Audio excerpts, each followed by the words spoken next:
बीते दिनों हमने देखा था कि कैसे सीजे डीवाई चंद्रचूड़ ने यूपी स्टेट गवर्नमेंट की काफी क्लास लगाई थी। यूपी स्टेट गवर्नमेंट जो अभी अपने 2 मैटर्स की वजह से हाईलाइटेड चल रही है, एपेक्स कोर्ट में सीजे की डांट सुनते आ रही है और आज भी ऐसा ही कुछ देखने को मिला है। पहले तो बात करते हैं मदरसा मामले की, जिसमें सीजे डीवाई चंद्रचूड़ ने यूपी स्टेट गवर्नमेंट द्वारा दिए गए एक ऑर्डर पर स्टे लगा दिया है। ये ऑर्डर जो मदरसा के सारे स्टूडेंट्स को गवर्नमेंट स्कूल्स में ट्रांसफर करने की बात कर रहा था। अब जहाँ यूपी स्टेट गवर्नमेंट को सीजे के इस फैसले से झटका मिला था, वहीं उन्हें सुप्रीम कोर्ट के एक दूसरे बेंच ने भी वार्निंग दे दी है। Supreme court bench of justice B R. Gavai और के.वी. विश्वनाथन के सामने यूपी सरकार के खिलाफ एक प्ली आ पहुंची, जहां ये कहा जा रहा था कि बहराइच वायलेंस में हुए मामले में उन्होंने बुलडोजर जस्टिस का कदम उठाया है वापस से। हालांकि सुप्रीम कोर्ट बेंच ने इस मामले में कहा कि वे इस केस की हियरिंग वेडनेसडे यानी कि 23 अक्टूबर को करेंगे और उसी के साथ इनडायरेक्टली कहा कि if the Uttar Pradesh authorities want to take the risk of flouting our order, it's their choice. अब यूपी स्टेट गवर्नमेंट को जहां वापस से फटकार पड़ने के चांसेस दिख रहे हैं, वहीं मदरसा मामले में उनके स्टैंड को सुनकर सीजे डीवाई चंद्रचूड़ बड़े शॉक दिखे हैं। जस्टिस विवेक चौधरी और सुभाष विद्यार्थी की divisional bench of Allahabad high court ने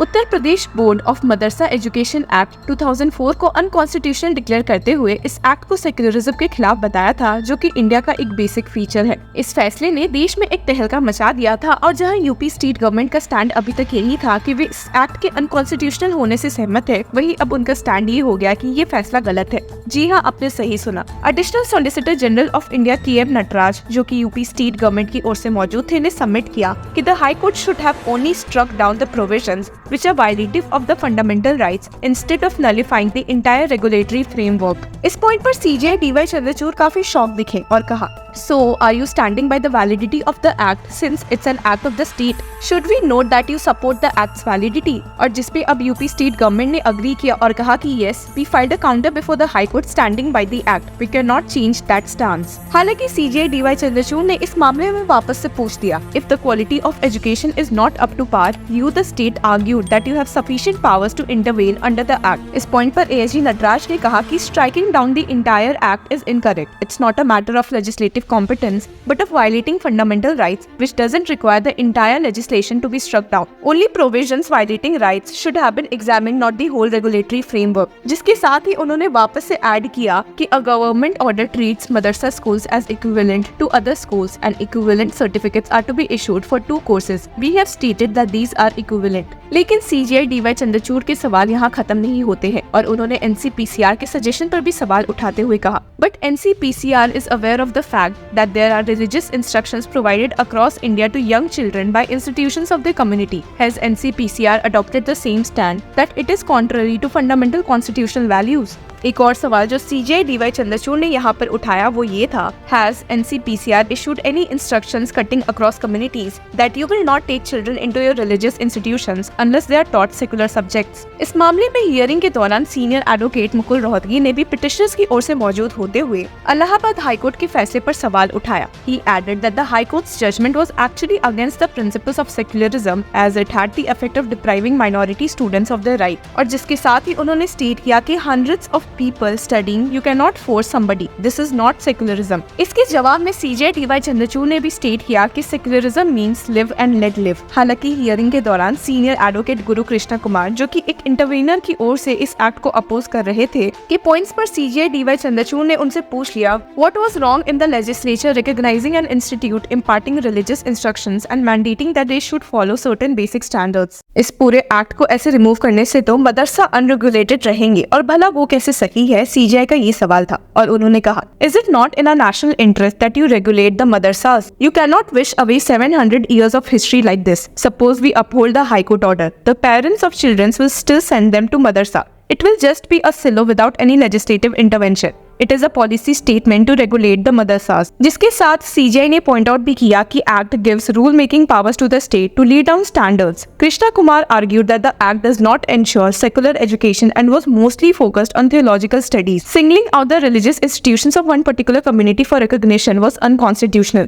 The act does not enable children in madrasas to be at par with mainstream individuals. और इसके जवाब में सीजे ने पॉइंट आउट किया कि the statute as per its section 20 empowered the state to intervene and it it was for the state to act. Senior advocate Krishna Kumar के arguments के बाद CJI ने ये भी add किया कि ultimately we have to see it through the broad sweep of the country. Religious instructions are there not just for the Muslims. It is there in Hindus, Sikhs, Christians, etc. The country ought to be a melting pot of cultures, civilizations and religions. Let us preserve it that way. In fact, the answer to ghettoization is to allow people to come to the mainstream and to allow them to come together. Otherwise, what we essentially would be doing is to keep them in silos. हालांकि इस point पर senior advocate Krishna Kumar ने जवाब देते हुए कहा कि act was in fact promoting ghettoization and was not helpful in mainstreaming. यहाँ पर अब जस्टिस JB पर्दीवाला ने अरुणा रॉय जजमेंट को रेफर करते हुए कह दिया कि the teaching of religion has not been prohibited by the constitution. CJI DY Chandrachud ने अब इसके बाद वापस से एडवोकेट कृष्ण कुमार को समझाते हुए स्टेट किया,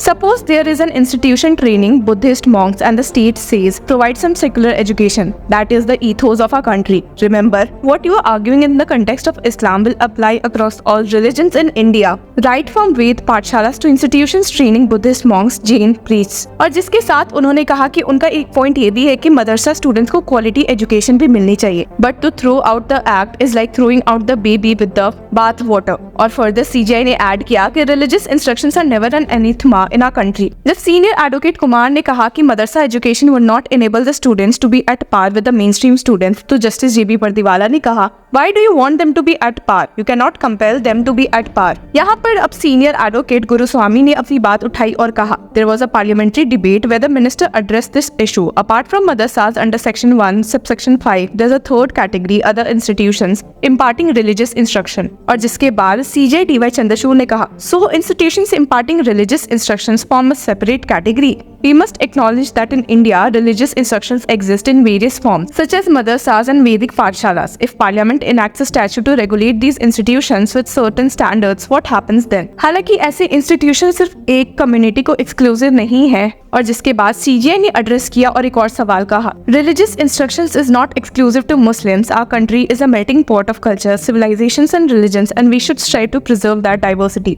The Act aims to integrate these institutions into the mainstream. Otherwise, we risk isolating certain communities. और अब बारी आती है सीनियर एडवोकेट सिंघवी के रिबटल की, जिन्होंने इलाहाबाद हाईकोर्ट ऑर्डर के खिलाफ कहा कि sections 11 and 13 of the 2004 Act work in tandem, granting the state comprehensive powers. The fundamental issues here is the notion of throwing out the baby with the bathwater. This power allows for modification and reform, yet the response is a complete bag. यहाँ पर CJI ने उन्हें clarify करते हुए कहा कि however there is no ban, the High Court has struck down the act. पर सिंघवी ने वापस से पॉइंट आउट किया, What's happening to these documents? They are just gathering dust with the state government waiting for approval for UGC recognition of elementary subjects like math and science in madrasas. We are unfairly tarnishing the reputation of these institutions. और इतनी hearing के बाद जाकर supreme court ने इस मामले में अपना फैसला रिजर्व कर लिया है, जो कि कब आएगा हमें जल्द पता चलेगा. तब तक के लिए कीप फॉलोइंग लॉ चक्रा.